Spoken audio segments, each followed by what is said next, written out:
அஸ்ஸலாமு அலைக்கும். Hi guys, எல்லோரும் எப்படி இருக்கீங்க? அல்ஹம்துலில்லாஹ் நாங்களுமே ரொம்ப நல்லா இருக்கோம். நீங்கள் எல்லாம் நல்லா இருப்பீங்க அப்படின்னு நான் நினைக்கிறேன். இன்றைக்கி என்ன பார்க்க போகிறோம் அப்படின்னு பார்த்தீங்கன்னா, இன்றைக்கி வந்து ஒரு ஈவினிங் ரொட்டீன் தான் பார்க்க போகிறீங்க.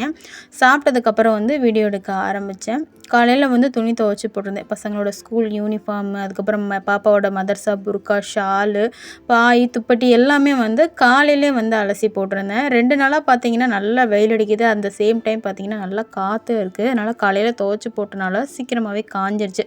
அந்த வெயிலோட எடுத்து அப்படியே கையோட மடிச்சிரும் அப்படின்னு சொல்லிட்டு எடுத்து வச்சிருக்கேன். இன்னும் மடிக்க ஆரம்பிக்கலை. ஒரு சப்ஸ்கிரைபர் கேட்டிருந்தாங்க, உங்கள் ஃபேமிலிக்கு மந்த்லி ப்ரொவிஷன், அதாவது க்ரோசரி எவ்வளோ எக்ஸ்பென்சிவ் அப்படின்னு சொல்லிட்டு போடுங்க அப்படின்னு சொல்லி போட்டிருந்தாங்க. நான் மந்த்லி ப்ரொவிஷன் அப்படின்னு சொல்லிட்டு எந்த பொருளுமே வாங்குறது கிடையாது. எனக்கு இன்ஸ்டண்ட்டாக எது தேவையோ அதை மட்டும் நான் வாங்கிக்கிறேன். ஒரு சில ஐட்டம்ஸ்கள் மட்டும், இந்த அரிசி, பருப்பு, சீனி, எண்ணெய், இதெல்லாம் வந்து மந்த்லி வந்து தேவைப்படும் பார்த்திங்களா, அதை மட்டும் மஸ்டர்டாக வாங்கி வச்சுக்கிறேன். மித்தது எனக்கு தேவைப்படுது அப்படின்னா நான் இன்ஸ்டண்ட்டாக போய் வாங்கிக்கிடுவேன். மந்த்லி அப்படின்னு சொல்லிட்டு நான் வாங்கி வைக்கிற மாதிரி இல்லை. ஏன்னா ஒவ்வொருத்தவங்களுக்கும் ஒவ்வொரு விதமான பட்ஜெட் இருக்கும்.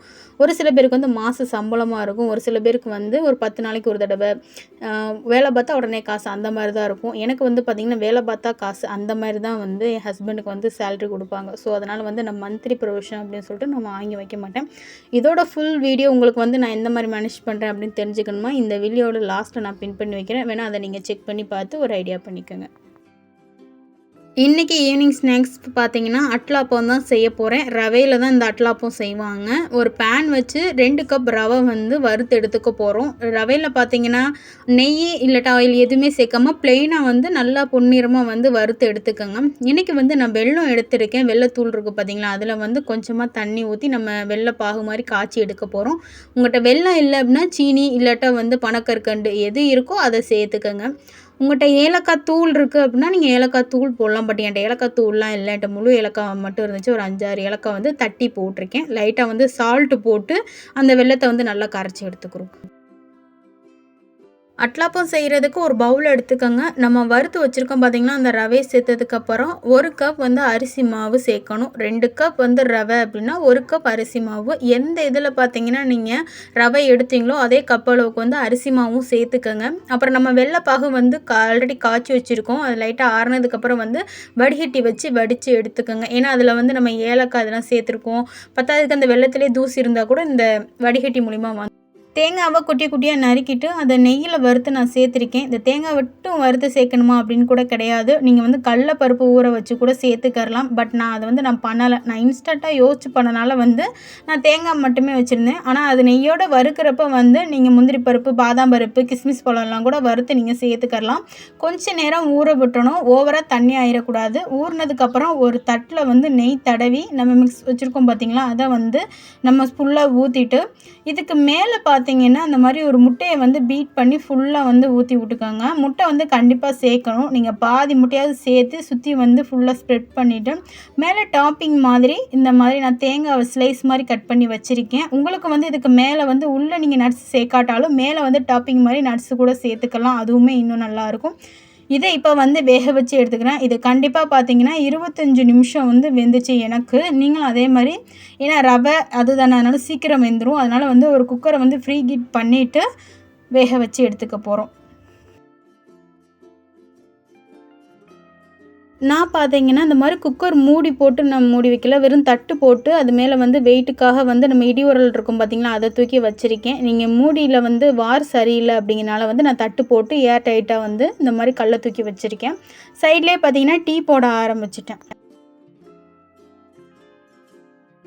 வட்டலாப்பம் வேகிறதுக்கு எப்படியும் 25 நிமிஷம் ஆகும் அப்படிங்கிறதுனால வந்து துணி எடுத்து வச்சுருந்தோம் பார்த்திங்களா, அதெல்லாம் மடித்து வச்சுருவோம் அப்படின்னு சொல்லிட்டு ஒன்று ஒன்றா வந்து எல்லாத்தையுமே மடித்து வைக்க ஆரம்பித்தாச்சு. ஒரு சில நேரம் பசங்களை வந்து துணி மடிக்க சொல்லிடுவேன். அவங்கவுங்க துணி அவங்க மடிச்சுக்கோங்க அப்படின்னு சொல்லிட்டு. இன்றைக்கி பார்த்தீங்கன்னா யாருமே வரல. ஏன்னா நான் துணி எடுத்து வச்சோன்னே சரி பசங்க வருவாங்க, அவங்கள வச்சு நம்ம வந்து துணி மடிச்சிடலான்னு தான் நினச்சேன். பட் அவங்க விளாடுற பிஸியில் இருக்கனால யாருமே வரல. சரி நம்ம அட்லாப்பா ரெடி ஆகிறதாட்டி துணியும் மடித்து வச்சுருவோம் சொல்லிட்டு தான் மடித்து வச்சுருந்தேன். ஒரு சில நேரம் வந்து துணி மடிக்க கூட சோம்பலாக தாங்க இருக்குது. என்ன பண்ணுறதுன்னு தெரியல. துணியை மடித்து எடுத்து வச்சதுக்கப்புறம் பார்த்தீங்கன்னா இந்த மாதிரி அட்லாப்பம் வெந்துச்சான்னு செக் பண்ணி பார்த்தேன், நல்லா வெந்துருந்துச்சு. பட் நான் இதில் வந்து ஒன்று சேர்க்காம மிஸ் பண்ணிட்டேன். இதில் வந்து கண்டிப்பாக ஆப்பச்சோடா சேர்க்கணும். நம்ம அந்த மிக்ஸ் பண்ணி எடுத்து வைக்கிறதோட ஆப்பச்சோடாவையும் சேர்த்து மிக்ஸ் பண்ணி கொஞ்ச நேரம் அந்த ரவை எல்லாமே ஊறட்டும்னு சொல்லி வைக்கிறோம் பார்த்தீங்கன்னா, அந்த டயத்தில் வந்து நான் ஆப்பச்சோடா சேர்க்கணும். நான் மிஸ் பண்ணிட்டேன். பட் நீங்கள் செய்கிறப்ப கண்டிப்பாக வந்து ஆப்பச்சோடா சேர்த்து இதை செஞ்சு பாருங்கள், ரொம்ப டேஸ்டியாகவும் இருக்கும். நான் இன்றைக்கி வந்து வெல்லம் போட்டு அந்த அட்லாப்பம் செஞ்சனால டீ வந்து நார்மல் சக்கரை இல்லாமல் தான் டீ போட்டு குடிச்சிடணும். மாமியும் மச்சியும் அல்ஹம்துலில்லா உம்ராவை நல்லபடியாக முடித்து வீட்டுக்கு வந்து சேர்ந்துட்டாங்க. ரீச் ஆகி பார்த்தீங்கன்னா 1 or 2 டேஸ் இருக்கும். அவங்க அங்கேருந்து என்ன கொண்டு வந்தாங்க அப்படிங்கிறத வந்து பார்க்கலாம். எனக்கு வந்து பார்த்தீங்கன்னா ஒரு தொழுகை விரிப்பு கொடுத்துருந்தாங்க. அதுக்கப்புறம் பார்த்தீங்கன்னா குர்ஆன் வந்து பாப்பாவுக்கு கொடுத்துருந்தாங்க. என்கிட்ட ஆல்ரெடி ஒரு குர்ஆன் இருக்குது. பட் மைசா வந்து இன்னும் பெரிய குர்ஆன் எடுக்கலை. அதுக்காக வந்து ஒரு குர்ஆன் கொடுத்துருந்தாங்க. அங்கே உம்ரா செய்கிறவங்களுக்கும் ஹஜ் செய்கிறவங்களுக்கும் குர்ஆன் மஸ்டர்டாக கொடுப்பாங்களாம். அந்த குர்ஆனை வந்து மைசாவுக்கு கொடுத்துருந்தாங்க. அப்புறம் வந்து தொப்பி வாங்கிட்டு வந்திருந்தாங்க. சின்ன தொப்பி வாங்கிட்டு வந்திருந்தாங்க, பெரிய தொப்பி வந்திருந்தாங்க. அஸ்கருக்கு வந்து ஒரு சின்ன தொப்பி கொடுத்துருந்தாங்க. அப்புறம் சால் ஒன்று வாங்கிட்டு வந்திருந்தாங்க. அப்புறம் பாப்பாவுக்கு ஸ்கார்ஃப் ஒன்று வாங்கிட்டு வந்திருந்தாங்க.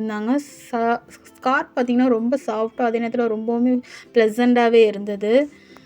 மாமி வந்து அந்தளவுக்கு ஷாப்பிங் எதுவுமே வெளியே போகலை. எனக்கு தெரிஞ்சு பார்த்தீங்கன்னா இந்தியாவோட சவுதியில் வந்து நம்ம போய் ட்ரெஸ் இந்த மாதிரி பர்ச்சேசிங் பண்ணுறோம் அப்படின்னம்னா ரேட் அதிகமாக இருக்கும் அப்படின்னு எங்கள் அண்ணன்மார்கள் சொல்லுவாங்க. அதனாலே அவங்க வந்து இந்தியாவிலேருந்து தான் வந்து ட்ரெஸ்ஸே வாங்கிட்டு போவாங்க. அப்போ தான் எனக்கே தெரிஞ்சு. ஸோ நமக்கு அது கட்டுப்படி ஆகாது சவுதியில் ட்ரெஸ் இந்த மாதிரிலாம் வாங்குறது. அப்படினால மாமி அந்தளவுக்கு பர்ச்சேசிங்லாம் எதுவுமே போக கிடையாது. சாக்லேட்டு, அதுக்கப்புறம் வந்து அத்தர், அப்புறம் பேரிச்சம்பழம் இதெல்லாம் பார்த்தீங்கன்னா அங்கே மதினாவில் வந்து கம்மி ரேட்டாக இருக்குன்னு சொல்லிட்டு ஒரு 3-4 கிலோ வந்து பேரிச்சம்பழம் வாங்கிட்டு வந்திருந்தாங்க. எனக்கு கொஞ்சம் கொடுத்துருந்தாங்க.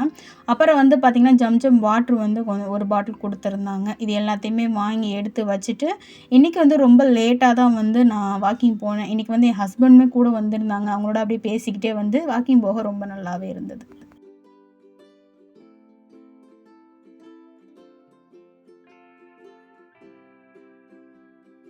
போயிட்டு ஒரு 6 மணிக்கு வீட்டுக்கு வந்துட்டேன். மச்சி வந்து கடைக்கு போயணும் அப்படின்னு சொல்லியிருந்தாங்க. எதுக்காக அப்படின்னு பார்த்தீங்கன்னா, மாமி அங்கேருந்து வர்றப்ப 5 லிட்ரு கேனில் தான் வந்து இந்த மாதிரி கொடுத்துருந்தாங்க. எங்களுக்கு அதிலேருந்து தான் சின்ன கேனில் வந்து ஊற்றி கொடுத்துருந்தாங்க.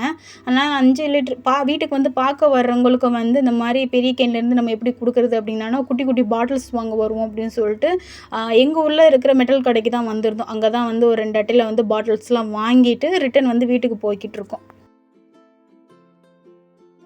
உம்ரா போயிட்டு வர்றவங்களுக்கு 5 லிட்ரு ஜம்ஜம் வாட்டர் கொஞ்சம் பேரிச்சம்பழமும் கம்பல்சரியாக கொடுப்பாங்க. அதே மாதிரி மாமிக்கும் மச்சிக்கும் கொடுத்துருந்தாங்க. மாமி வந்து ஒரு பாட்டில் எடுத்து ஆண்கள் பள்ளிக்கும் பெண்கள் பள்ளிக்கும் ஸ்ப்ரெட் பண்ணி கொடுத்துட்டாங்க. பட் இன்னும் ஒரு பாட்டில் தான் இருக்குது. வீட்டுக்கு வர்றவங்களுக்கும் கொடுக்கணும் அப்படிங்கிறதுக்காக ஒரு குட்டி பாட்டிலில் ஃபுல்லாக ஊற்றி வச்சுருக்கோம். பேரிச்சம்பழத்தையும் வந்து கவரில் போட்டு நான் வந்து பயன் பண்ணி வச்சுருக்கேன். நான் வாங்கிட்டு வர்றப்ப பார்த்தீங்கன்னா கவர் வந்து கொஞ்சம் பெருசாக இருந்தது. பட் மச்சி வந்து ஆல்ரெடி கவர் போட்டு வச்சுருந்தாங்க. அதெல்லாம் கொஞ்சம் குட்டி குட்டியாக இருக்கிறதுனால வந்து என்னால் பாட்டிலில் உள்ளே போட்டு வைக்க முடியல. பட் நான் வாங்கிட்டு வந்த ஒரு சில கவரில் வந்து பாட்டிலில் உள்ளே போட்டு பயன் பண்ண முடிஞ்சிடுச்சு. இந்த ஈவினிங் பார்த்தீங்கன்னா எனக்கு வந்து ரொம்ப சுறுசுறுப்பாக இருந்த மாதிரி இருந்துச்சு. டக்குன்னு வந்து அன்எக்செப்டட் நிறைய இதாக இருந்துச்சு. இதோட இந்த வீடியோ முடிச்சுக்கிறேன். இன்ஷா அல்லாஹ் நாளைக்கு ஒரு வீடியோவில் கண்டிப்பாக சந்திப்போம். இந்த ஈவினிங் vlog எப்படி இருக்குது அப்படிங்கிறது உங்களுக்கு பிடிச்சிருக்கா அப்படிங்கிறதையும் கண்டிப்பாக கமெண்ட் பண்ணுங்கள். ஓகே ஃப்ரெண்ட்ஸ், பாய்.